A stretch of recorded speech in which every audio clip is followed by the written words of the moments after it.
তো ইতিমধ্যেই অন্নপূর্ণা ভান্ডার নিয়ে দারুণ একটা আপডেট চলে এসেছে। হ্যাঁ বন্ধুরা, খুবই এমার্জেন্সি একটা আপডেট। সেই আপডেটটা তোমাদের প্রত্যেককেই জানতে হবে। যারা অন্নপূর্ণা ভান্ডারে টাকা পাচ্ছেন না, তাদের অন্নপূর্ণা ভান্ডারে স্ট্যাটাস চেক করতে গিয়ে একটা এরর কোড দেখাচ্ছে। সেই এরর কোডে এক এক রকম এরর কোডে এক এক রকম মানে আছে। সেই এরর কোডে কী মানে সেটা কিন্তু আজকে এই ভিডিওতে বলবো। প্রত্যেকের যারা অন্নপূর্ণা ভান্ডারে কী কারণে টাকা ঢুকছে না সেটা কিন্তু সেটা উল্লেখ করে দিচ্ছে। এই কারণের জন্য টাকা ঢুকছে না স্ট্যাটাস তোমরা কিন্তু চেক করে নিতে পারো। তো আমি একটা অন্নপূর্ণা ভান্ডারে স্ট্যাটাস চেক করতে গিয়ে এরর কোড দেখতে পাচ্ছি। এক এক ব্যক্তি এক এক রকম এরর কোড দেখাচ্ছে। সেই এরর কোডের মানে কি এবং সেটা তোমাদের কি করতে হবে সেটা কিন্তু আজকে এই ভিডিওতে বলবো। তো ভিডিওটা একটু স্কিপ না করে সম্পূর্ণ দেখার চেষ্টা করবেন। তো ওপরে দেখতে পাচ্ছ বিস্তারিত যেটা বলেছে, bank validation failure error code meaning, যে ব্যাংক কী কারণের জন্য আপনাকে টাকা দিচ্ছে না, সে একটা এরর কোড ফেলিওর হচ্ছে। সেই এরর কোডটার মানে কি সেটা কিন্তু আজকে ভিডিওতে মেন বিষয়। তো তোমাদের যদি অন্নপূর্ণা ভান্ডার স্ট্যাটাস চেক করতে গিয়ে যদি এরর কোড 1 দেখায়, তার মানে বুঝে নিতে হবে ইনঅ্যাক্টিভ, মানে তোমাদের যে ব্যাংক অ্যাকাউন্ট রয়েছে সেই ব্যাংক অ্যাকাউন্টটা ইনঅ্যাক্টিভ হয়ে গেছে, মানে ব্যাংকটা চালু নেই। হতেই পারে অনেক দিন ধরে মানুষ 1 বছর 2 বছর বা 6 মাস 7 মাস ধরে ব্যাংকে যোগাযোগ করে না, ব্যাংকে কোনো সেই অ্যাকাউন্টে কোনো টাকা জমা করে না, টাকা তোলে না, ব্যাংকের সাথে কোনো লেনদেন নেই। সেই কারণের জন্য অ্যাকাউন্ট কিন্তু ইনঅ্যাক্টিভ হয়ে গেছে। সেই জন্য কিন্তু আপনার অন্নপূর্ণা ভান্ডারে টাকা ঢোকেনি। তার জন্য আপনাকে ব্যাংকে গিয়ে একটা ছোট্ট কেওয়াইসি বা কিছু টাকা জমা করে আপনাকে অ্যাকাউন্টটা কিন্তু চালু করে নিতে হবে। এটা গেল এরর কোড 1 এর মানে। যদি এরর কোড 2 দেখায় তাহলে কি বুঝে নিতে হবে, যেখানে বলেছে not available in DB. DB মানে হচ্ছে যেটা ডিবিটি লিঙ্ক, আমরা যেটা অ্যাকচুয়ালি অনেক দিন আগে যেটা করেছিলাম অন্নপূর্ণা ভান্ডারে অ্যাপ্লাই হওয়ার আগে ডিবিটি লিঙ্ক, সেই ডিবিটি লিঙ্ক আপনার নেই, সেই জন্য কিন্তু আপনার ইনঅ্যাক্টিভ হয়েছে। সেই ডিবিটি লিঙ্ক করতে গেলে আপনাকে কী করতে হবে, আপনাকে এনপিসিআই অফিসিয়াল ওয়েবসাইটে গিয়ে আপনি নিজেদের মোবাইল থেকেই আপনারা কিন্তু সেই ডিবিটি লিঙ্ক করে নিতে পারবেন।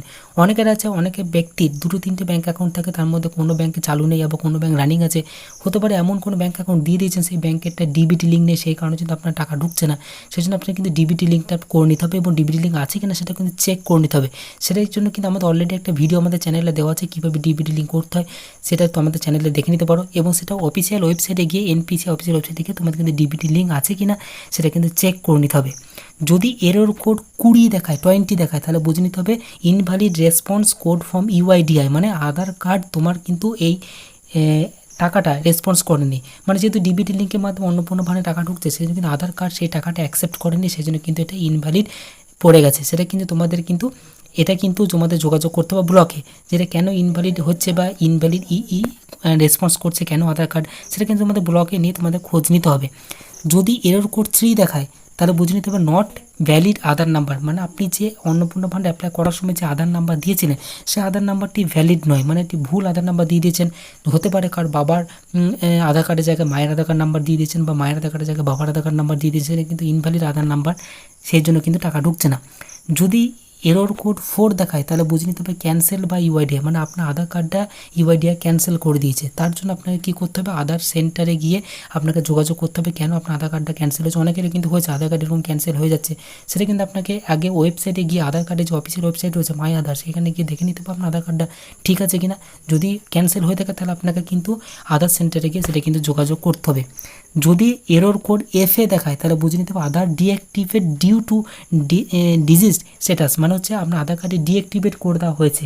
এটাও হচ্ছে মানে এই যে অনেকে কিন্তু আধার কার্ড ডিঅ্যাক্টিভেট হয়ে যাচ্ছে, ডিলিট হয়ে যাচ্ছে, কেন আধার কার্ড ডিলিট হয়ে যাচ্ছে সেটা জানতে গেলে আপনাকে কিন্তু আধার সেন্টারে যোগাযোগ করতে হবে কেন আপনার আধার কার্ডে ডিলিট হয়ে যাচ্ছে।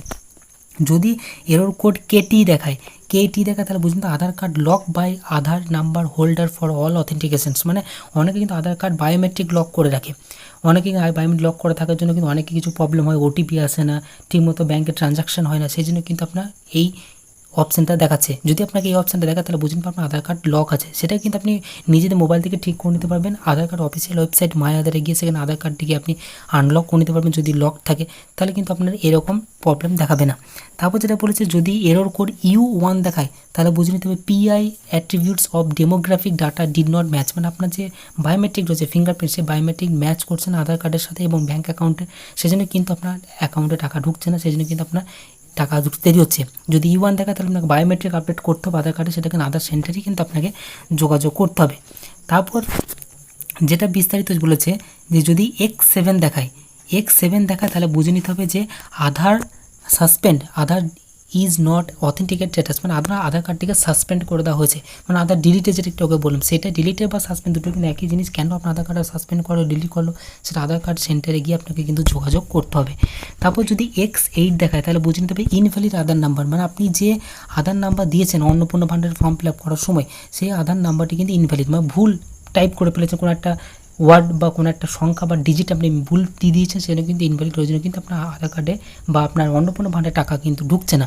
সেটা কিন্তু আপনি ঠিক করতে পারবেন। এটা কিন্তু আপনাকে ব্লকে যোগাযোগ করতে হবে, এটা কিন্তু আপনি নিজে থেকে করতে পারবেন না, আপনাকে ব্লকে গিয়ে যোগাযোগ করতে হবে। যে আপনার এই কোডটা যদি দেখায় X8 তাহলে বুঝে নিতে হবে আপনার আধার কার্ডের নাম্বারটি ভুল দিয়ে দিয়েছেন, সেটা কিন্তু ব্লক থেকে আপনাকে ঠিক করে নিতে হবে।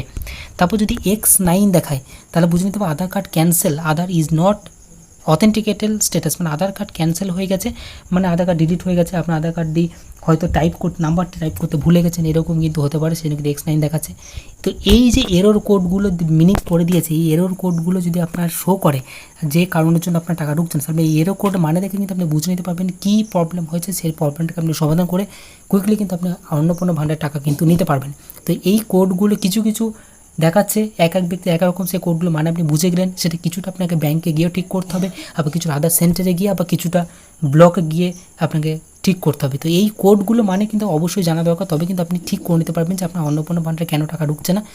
তো এই ছিল আজকে ভিডিও ভালো লাগলে অবশ্যই লাইক করবেন, চ্যানেলে নতুন চ্যানেলটিকে সাবস্ক্রাইব করে পাশে থাকা বেল আইকনটিকে প্রেস করবেন।